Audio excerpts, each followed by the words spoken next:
Hi there, November 2017 is almost over, which means it's more than time again for another This Week at TAG. Brought to you by me, Steve Bowden, and the Archmage, Ed Greenwood. Hello! It's been a long while since we've been here. A long while indeed. What happened? Well, mostly life happened, but also GameholeCon and many other events, not to mention a collision of holidays. But now we're back and have a lot of news to share. That's right, so let's get started. First up, hear ye! We have an all-new and wonderful website for our incredible fiction.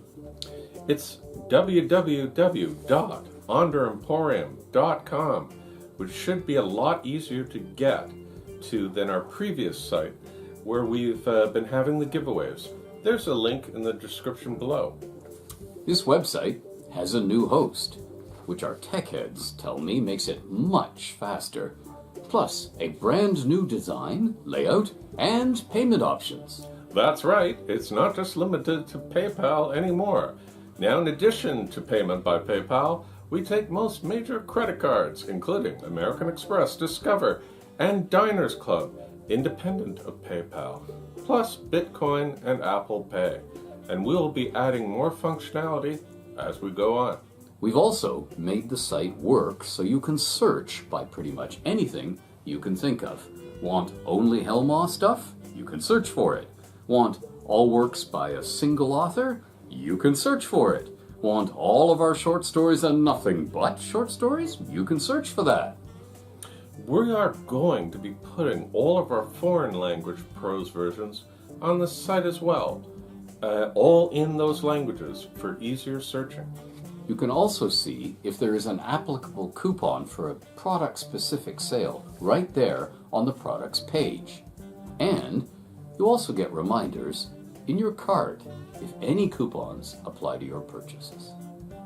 Plus, full information about the work, the setting, and the author. Or authors, as the case may be. You can see what file formats a work is available in and what kind of work it is, short story, novella, and so on, and if it's part of an ongoing series. We've also instituted the TAG rating system, so you get an idea of what you're getting into with all of our titles. Along with a full FAQ telling you how to read the files on your various e-reading devices and answering many other questions too. The only real drawback to all of this so far is, for those who had an account with the previous Onder Emporium or Onder Librum, all account history, meaning your purchases, has been lost. So if you had an account with us, please email us at onderemporium@edgreenwoodgroup.com and let us know. Or click the link to the store and contact us that way. We don't want anyone to lose out on anything, and we'll do our very best to make sure no one does. Plus, a little something extra to make up for the inconvenience. You can even shop the all-new Onder Emporium on Facebook. That's right. Our entire catalog is available on Facebook. Just go to the Ed Greenwood group and click Shop. OnderEmporium.com. Be sure to check it out. And while you're there, sign up for our newsletter and for all our information and a chance to win. And what better way to celebrate our new storefront than with a new release? And we have two. From the incredibly popular board game Folklore: The Affliction from Greenbrier Games and Twinfire Productions, you can now purchase my novel The Whispering Skull exclusively at Onder Emporium for only a few more days at a special introductory price. A traveling peddler reaches a wayside inn just ahead of hungry wolves and finds every room shared by as many weary travelers as will fit, and every table in the taproom claimed as a bed, save for the haunted attic. Too cold and wet to survive a night in the stables or out in the snowy forest, he braves the attic and hears whispers in his dreams, whispers that drive him to seek out the dead and avenge them.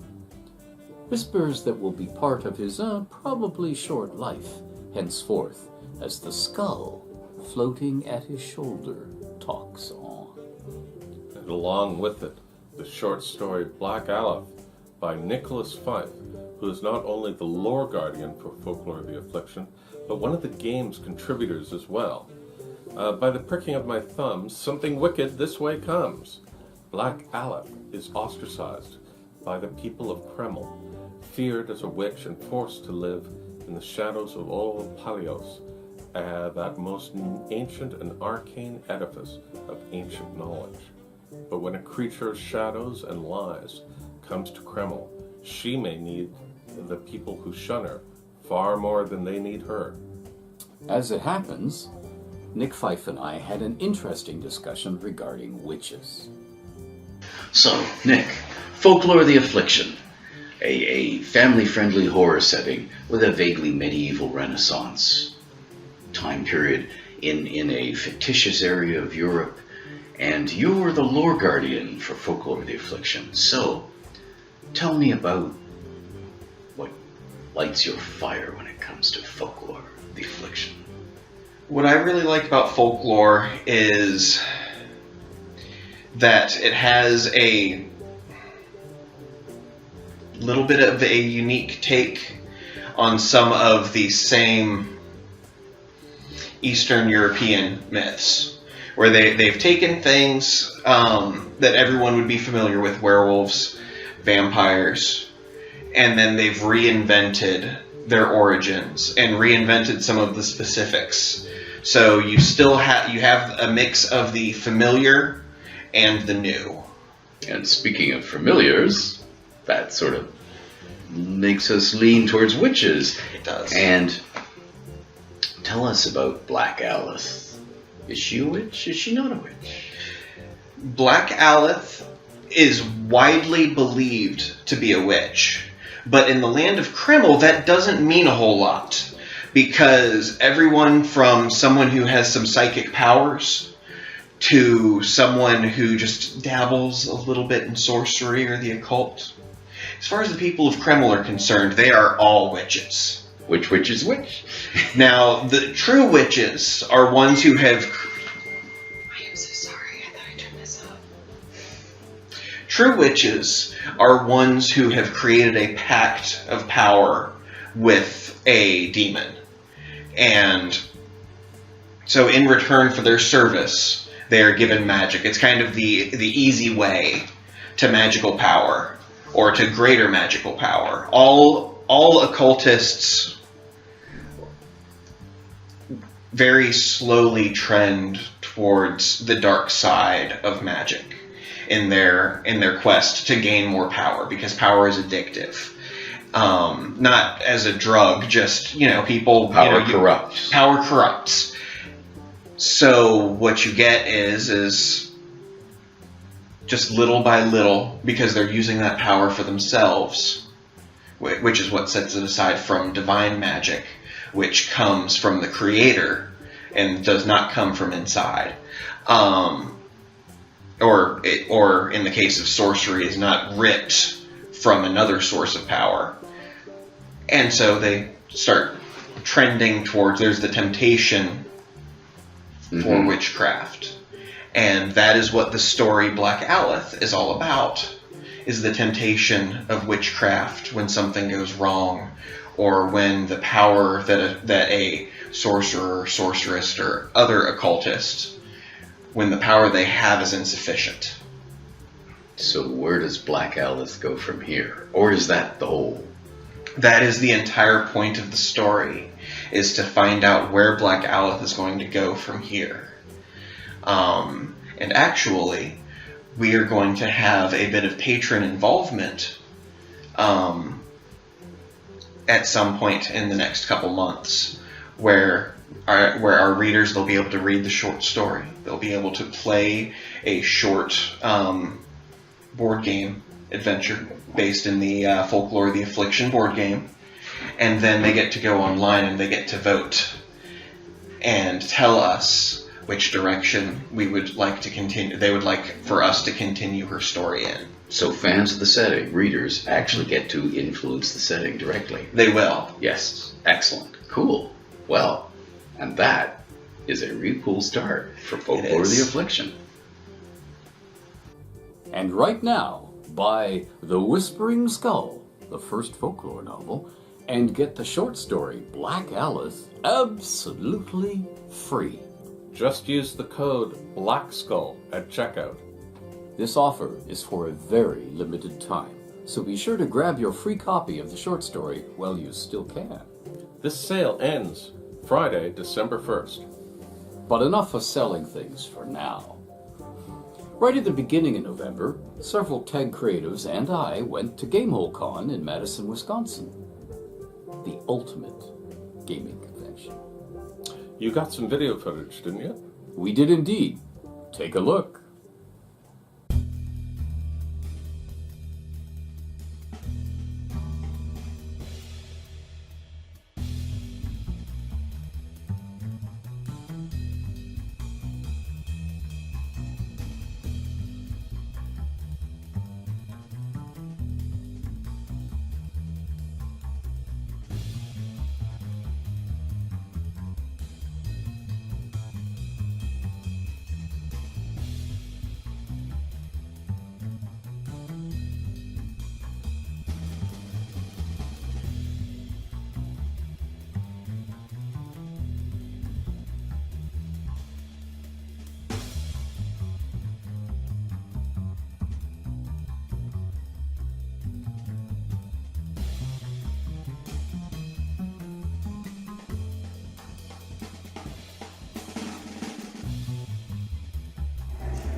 The spirit and the strength of Utao back to the people of Chult, it must surely lie within that temple.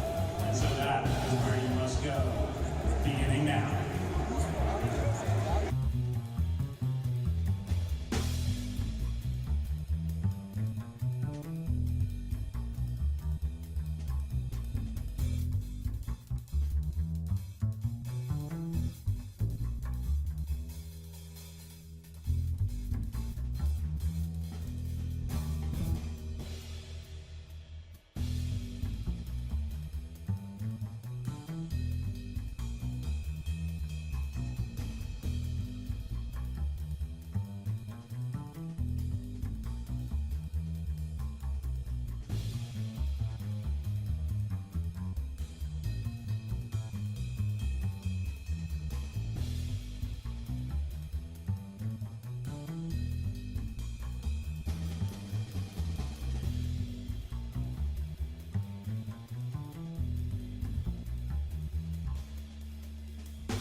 Reach the exit sign, okay? I mean, your ego can reach out the window. Reaching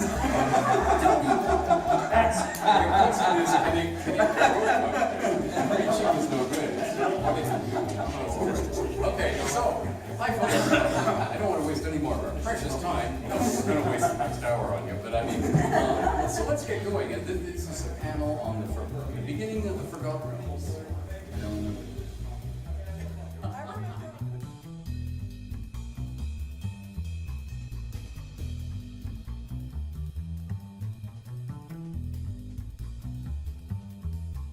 What's a water word? Athletics is bigger than water. It's like driftwood, so she'll I feel we should do an athletics check at this point.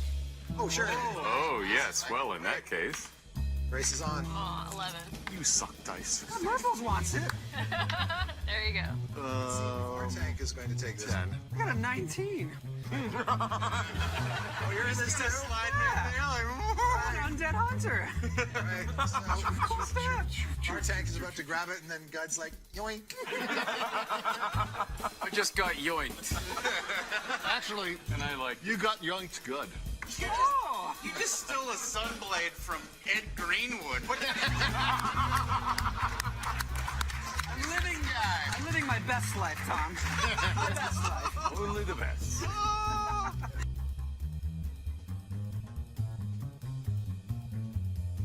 There are lots of things that don't fit with her through different genres, steampunk, whatever. And that's what the Ed Greenwood group, TAG, is doing now.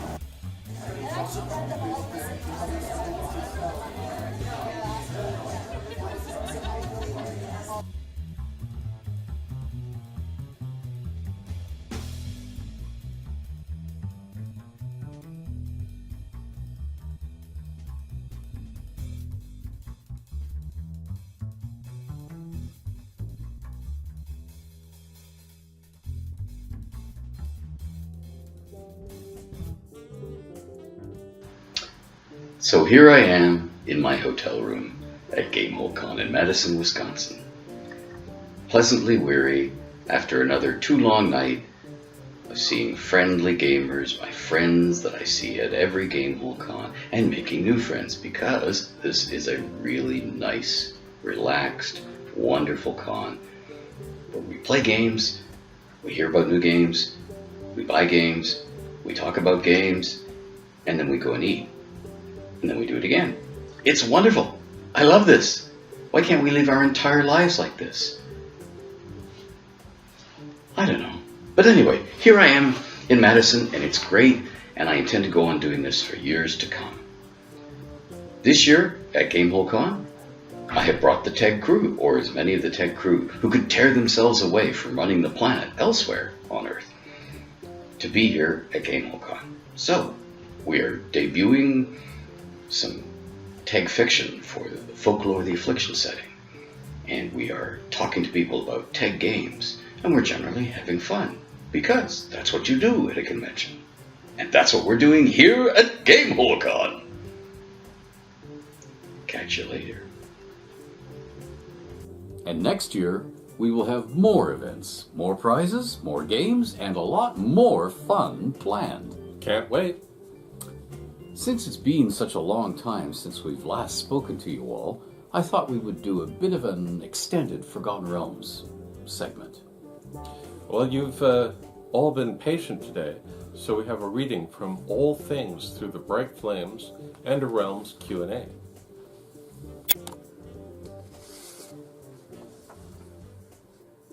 From my Mert tale, All Things Through the Bright Flames. Tongue of Tiamat! The fierce hiss of pain was under its utterer's breath, but very close to Mert's ear. The row of needles, thrust into a line of ceiling pitch, smeared along a windowsill, was a trick that had been old well before his grandsire had been thought of, but it still worked. And so, often enough, did this. Smiling mirthlessly, he thrust the needle in his hand forward into the darkness, then immediately sprang back, needle and all, to get himself beyond the reach of even a desperately swung sword. He'd struck something meat-solid, and heard the gasp. Score. Which meant his visitor was now dying on his feet, but just didn't know it yet. If Mert didn't furnish the antidote, the burning sensation would start to build soon enough, carried in the blood. By the time it was blinding, the harm would be irreversible.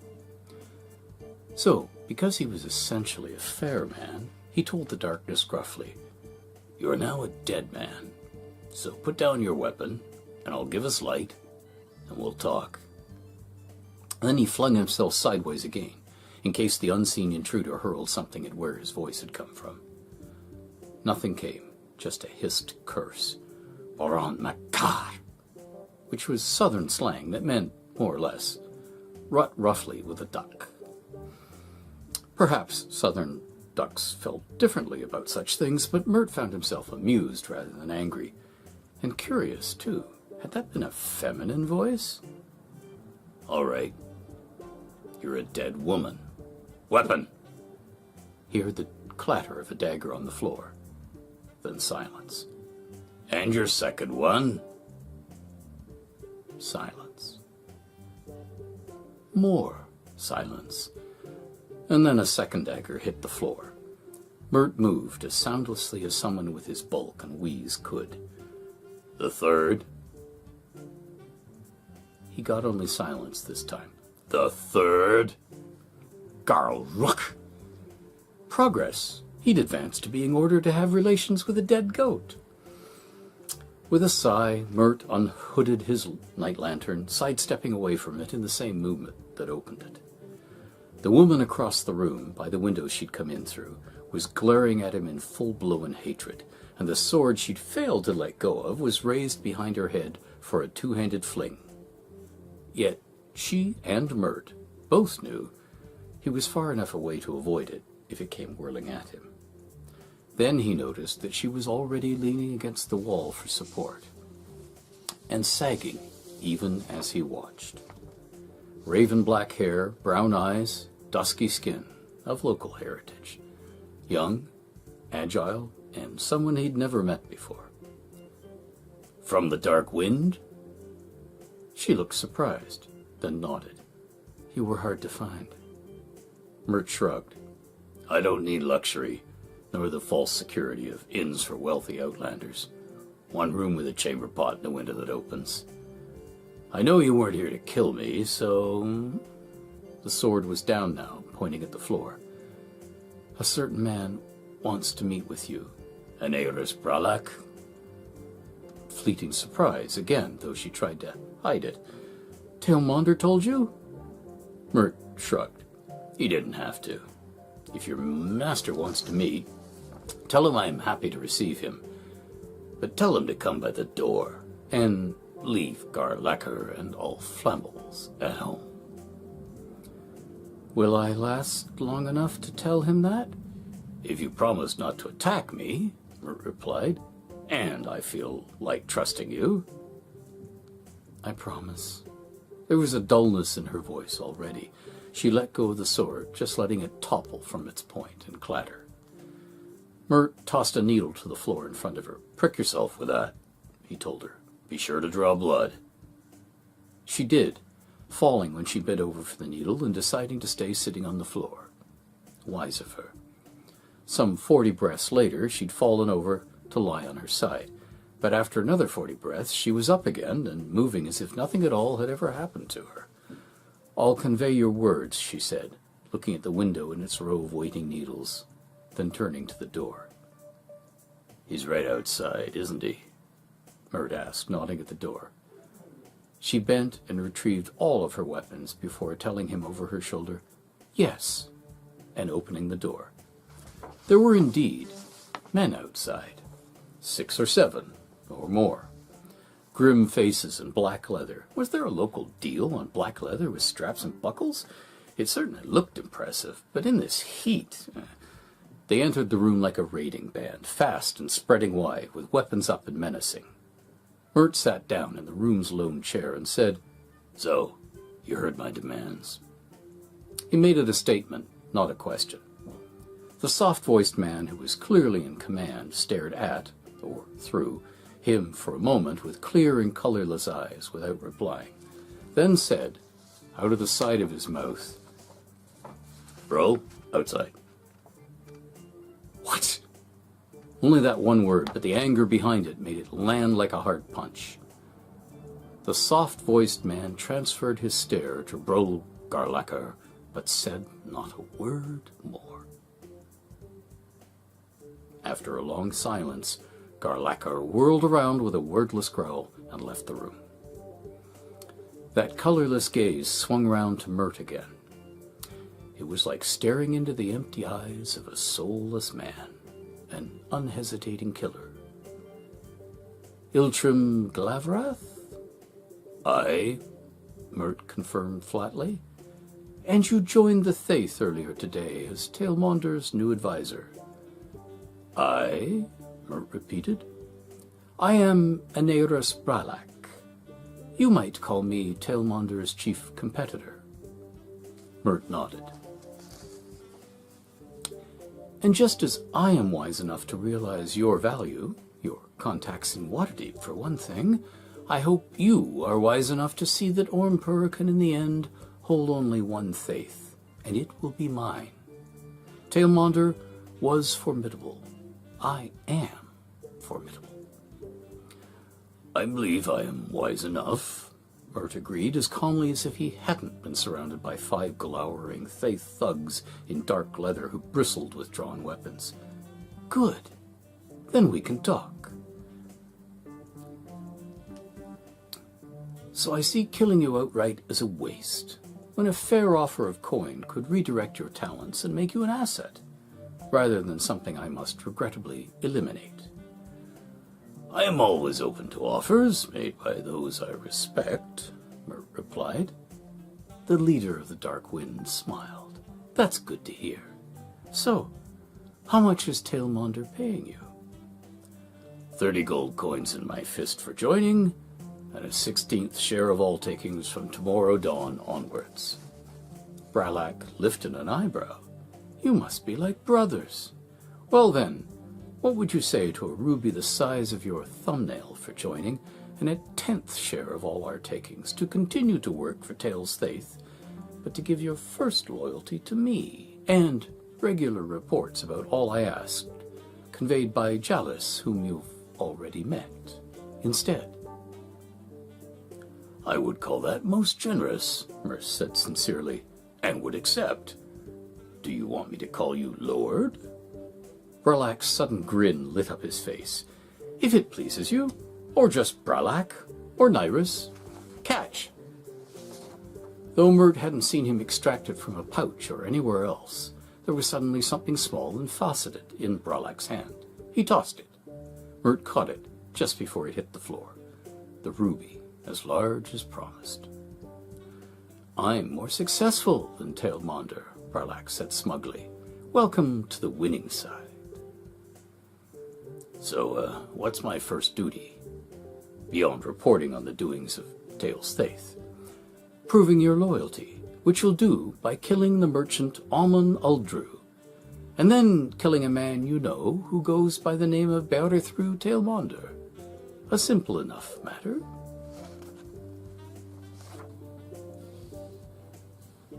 Many more readings will be coming your way over the weeks ahead. And many thanks to everyone who's been sending in Forgotten Realms questions. And if you have a question, click the link below and ask the Archmage. So, to begin? We have this question from Elko Vanderdoes. I recently opened up a box in my garage and to my surprise, found my entire collection of Forgotten Realms books. I thought they had all gone missing in a move between countries. I have been hungrily redevouring them at a stunning rate. I'm currently reading the 3rd book of the Spellfire saga, Hand of Fire. And the first time I read this, I'm left wondering if it was written by the same author as the 2 previous books. Unlike the first 2 books, the story feels very rushed and less descriptive, and it has a huge cast of characters, which is not in sync with the other books. I would love to know the answer. Thank you for all your books over the years, and by the way, and your contribution to the fantasy world. Oh yes, Hand of Fire. Written in 10 days, so rushed indeed, with the editorial commandment to kill off a particular character and wind up a storyline that was intended to be a 7-book arc. Hence, all the characters crammed into it because they had to be crammed into it because they had to be introduced, and the events chronicled to set up other Realms game and fiction products by others coming out shortly thereafter. A casualty of the books department versus game department tugs of war for control of the day. I'm not pleased with how this book turned out, but I'm astonished I managed to salvage the tale I did. All the books in Chandrel's saga got rained on. Spellfire was originally 3 times as long as the published version, and the expanded author's cut is shorter and was rewritten in-house to make it so. And Crown of Fire had entire subplots removed, not by me, for use in other products. Sigh. Someday, I'd love the chance to tell Chandrel's tale my way. But that day, as they say, is not this day. Next up, we have this from Zero. Hi, Tag. I'd like to know how to implement sci-fi technology into the realms. Like the stuff you get in Expedition to the Barrier Reefs, or Barrier Peaks. And that's an important difference.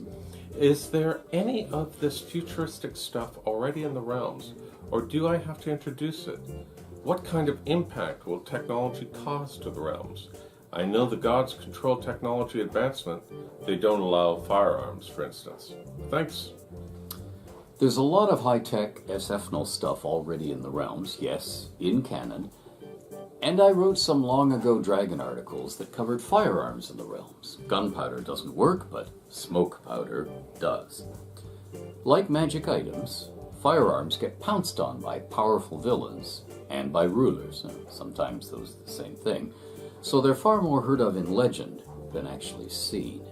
And remember, scarce ammo is always a problem / Achilles heel of such weaponry. Next, a somewhat unfortunate question from David Phillips. Where can I learn more about the Stargazer organization? Do they have some skill with astrology, or is this something or someone giving them messages to do their quests? Unfortunate question indeed.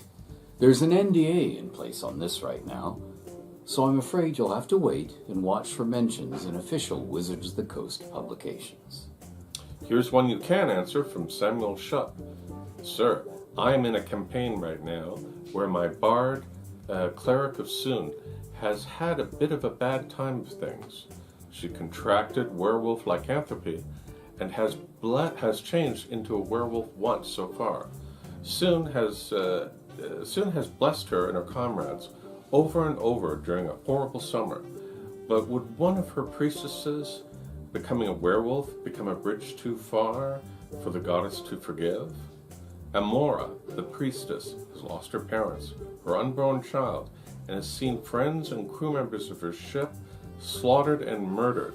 Becoming a werewolf has given her some sort of power, so she is reluctant to pray for her goddess to cleanse her of this disease.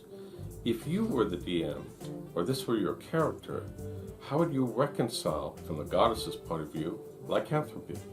Well, to Soon and other good deities of the realms, a faithful priestess is a faithful priestess. The only way becoming a lycanthrope would be seen by Soon as a big black mark was if the character did something expressly forbidden or disobeyed divine dictates in order to become a werewolf. If it happens through misfortune, it's just a trial and test of life Amora must deal with. She needn't try to get rid of it. Soon will judge her on what use she makes of it. Well, that's all we have time for questions now, but please keep them coming in. Yes, please do. We have many more still to answer, and we will be putting all questions asked and answered on our Realms at Tag site. The link is in the description below. And now, it's time for this week's... Wait a minute, didn't we already announce this week's giveaway? Put the Whispering Skull and Black Alithe in your cart, use the code BLACKSKULL, and get the short story for free. No, Steve. That's our Folklore the Affliction special. Oh. This is this week's giveaway. 2 entirely different things. Besides, today is Cyber Monday, I'm told, the online equivalent of Black Friday in America. So, crazy good online deals and a freebie. Okay, I was just making sure. Please carry on. Right. So, now it's time for this week's giveaway, which is actually pretty simple. Everything is 50% off. There. That's it? That's it. Add anything you want to the cart, use the coupon code CYBERMONDAY, that's one word, CYBERMONDAY, and your entire cart will be half off.